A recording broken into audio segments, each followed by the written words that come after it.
en empresas en crecimiento.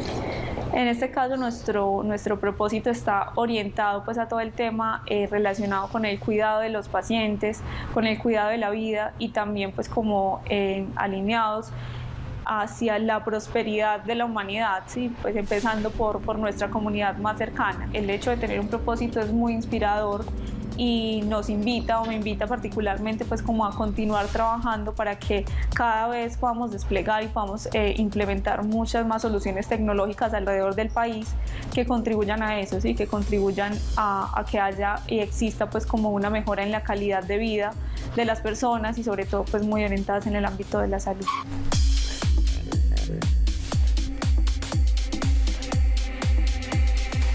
La pandemia nos enseñó muchas cosas. Nosotros lo decimos al interior, somos una empresa privilegiada porque estábamos en el lugar correcto, en el momento indicado y con las capacidades adecuadas para poder desplegar como toda esa fortaleza tecnológica y ayudar a la ciudadanía y a nuestra comunidad. Lo que nos dimos cuenta es que, digamos que lo que mostraban los informes de tendencia de futuro, de que en un futuro el hospital iba a ser digital, y que en ese hospital digital íbamos a empezar a hablar de un concepto que es deshospitalización de la salud. Básicamente es que la salud se va de alta, o sea que ya las instituciones de salud no las vamos a ver solamente como un edificio con habitaciones, sino que vamos a poder empezar a atender pacientes en sus casas y en sus actividades cotidianas, o sea como que empezamos a democratizar el acceso a los servicios de salud, ya que históricamente esos servicios de salud estaban muy concentrados en ciudades principales, en una región y en un país como Colombia. Y en general región, hablamos de región porque en América Latina, digamos que los elementos son muy similares. En América Latina hoy todavía hay una limitación de acceso a los servicios de salud y lo que nos permitió identificar la pandemia es que, uno, pues nosotros teníamos unas capacidades importantes que se lograron detonar en el marco de la pandemia, pero dos, que esas capacidades no solamente podían servirle a la región que atendemos, pues al país, que es Colombia, sino en general a la región latinoamericana, como que podemos atender muchos otros pacientes en otros países de América Latina que tienen como necesidades muy similares sin necesidad de desplazarnos. Ese fue un aprendizaje muy grande, es que podíamos, utilizando herramientas de telemedicina y toda nuestra potencia pues de monitoreo remoto, para empezar a atender a esos pacientes.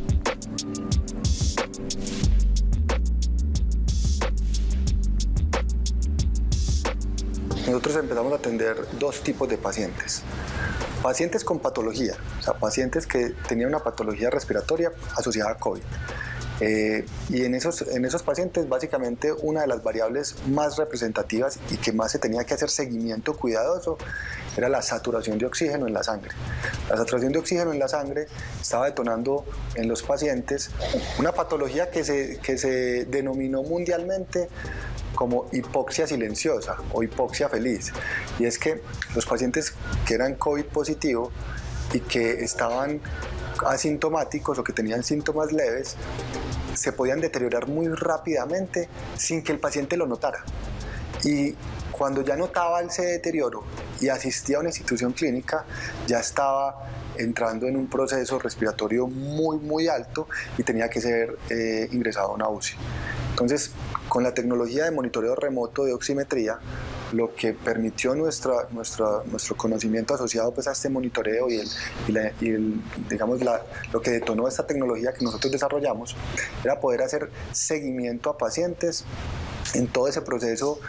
inicial de enfermedad asociada a COVID para garantizar si ese paciente estaba saturando bien, estaba teniendo la saturación de oxígeno adecuada,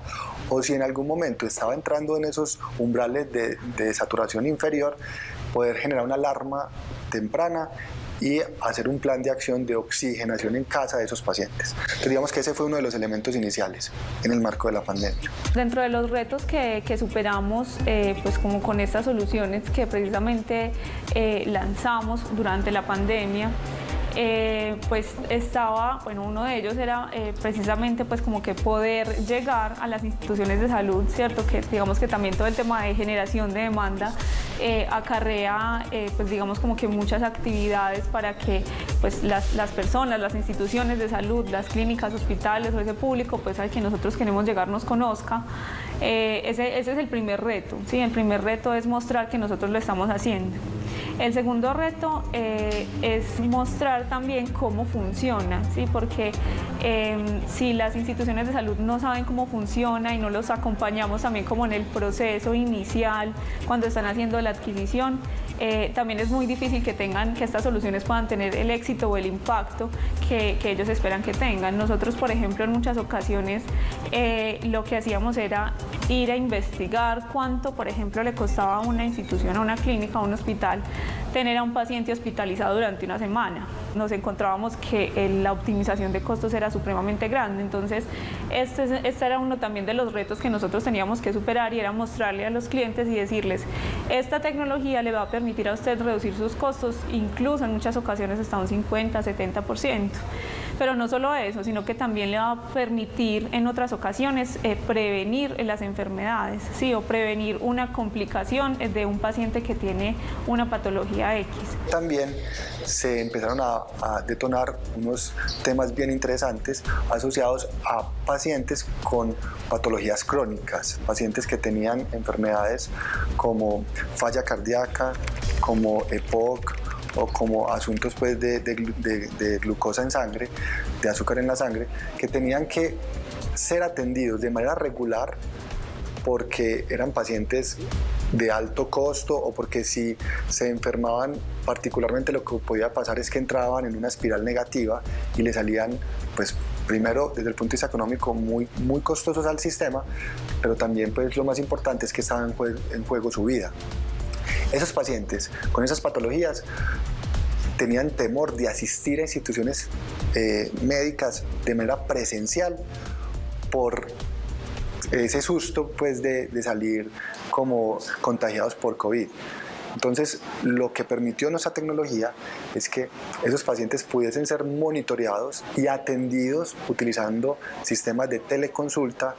asociados pues, a arquitecturas de telemedicina y de telemonitoreo, que básicamente es un médico puede visualmente interactuar con un paciente a través de una plataforma desarrollada por la compañía, pero no solamente interactúa como por videoconferencia, sino que también el paciente se le despacha un kit, ¿cierto? Unos dispositivos sensores que el paciente se pone en su casa, él mismo se hace, digamos, la medición y el kit de manera inteligente captura toda la información y se la entrega a una plataforma que el médico puede observar y le permite ser mucho más asertivo en el diagnóstico. Actualmente tenemos en desarrollo de prototipos una solución para el sector médico también y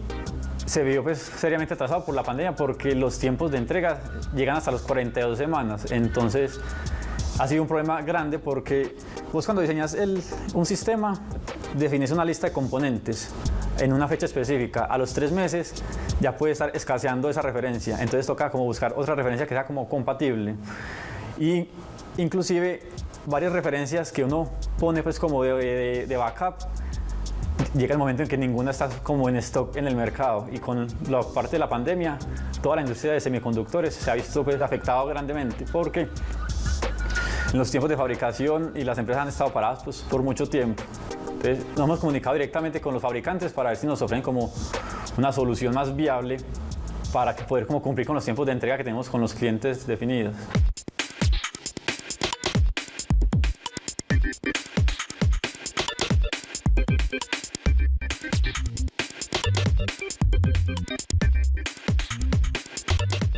Hoy en la compañía somos alrededor de 70 miembros del equipo, ¿cierto? Nosotros nos vemos todos como miembros de un equipo y vemos a Netus pues como una compañía de tecnología apalancada en conocimiento. O sea, un elemento muy importante y que yo siempre intento resaltar es que somos una compañía de conocimiento. Entonces, esos 70 miembros del equipo son trabajadores de conocimiento. Trabajan con su cerebro y con su capacidad creativa y con su nivel intelectual para resolver problemas que puedan mejorar la calidad de vida de las personas. En el el futuro la verdad es que nos imaginamos muchísimas cosas. Nosotros de hecho, pues como que parte de nuestra actividad diaria es estar pensando en el futuro, estar ideando pues no solamente nuevas estrategias para llegar a esos mercados, sino también nuevas soluciones, pues que al final nosotros también todo esto lo traemos a través de procesos de innovación abiertas y conversando con nuestros clientes, entonces ahí empiezan a surgir como todas esas nuevas necesidades del mercado. Y definitivamente creo que el futuro va a estar muy orientado, por ejemplo, a la implementación ya de tecnologías como con inteligencia artificial. Esto es un reto grandísimo, es un reto enorme porque también ahí vamos a tener que hacer pues, un trabajo grandísimo de sensibilización como con todas las entidades del sector para que pues confíen en este tipo de tecnologías y para que pues realmente puedan encontrar ese valor o ese impacto que nosotros podríamos entregarles o que en términos generales la tecnología podría entregarles, ¿sí? Para poder ampliar muchísimo más su cobertura, para poder mejorar su operación, para reducir lógicamente también los costos, pero pues de cierta forma siempre estando muy orientados a que estamos hablando de mejorar la calidad de atención que entregamos a los pacientes y que sobre todo sabemos que en nuestro país ese tema también ha sido bastante complejo. Nos gustaría muchísimo que nuestra tecnología pueda llegar a contribuir a que esos sistemas o ese sistema de salud que tenemos hoy en Colombia pues que sea mucho más eficiente y mucho más sostenible en el tiempo. Pues actualmente nosotros hemos venido trabajando con sistemas que permiten como la telemetría, la obtención de, por ejemplo, variables de cadena de frío, de medicamentos en ambientes hospitalarios. Y hemos adquirido mucha data a lo largo del tiempo, pero la idea como de una visión más oportunista sobre el futuro es como poder tener sistemas más inteligentes que permitan procesar esa data antes de enviarla pues como a las plataformas donde se observa y que los datos que se envíen a esas plataformas tengan como más valor agregado. Esto porque, por ejemplo, los sistemas que tenemos envían temperatura y humedad cada cierto tiempo, 5 o 10 minutos, y se va pues como generando el histórico. Pero ya con el avance tecnológico hay sistemas que uno puede embeber ciertos códigos que permiten que el sistema piense y actúe sin necesidad de estar invadiendo tanto la nube con datos y se genera pues como inteligencia más en los componentes. Eso es conocido como Edge Computing o computación al borde. Eso significa que hay inteligencia artificial metida en los chips que utilizamos actualmente en nuestras soluciones. Entonces, el foco que le veo pues como a la compañía es irse orientando a esos dispositivos más inteligentes para abarcar el mercado y también como consumir menos datos y ser como más efectivos a la hora de alarmar con nuestros clientes, que es lo que ellos les importa al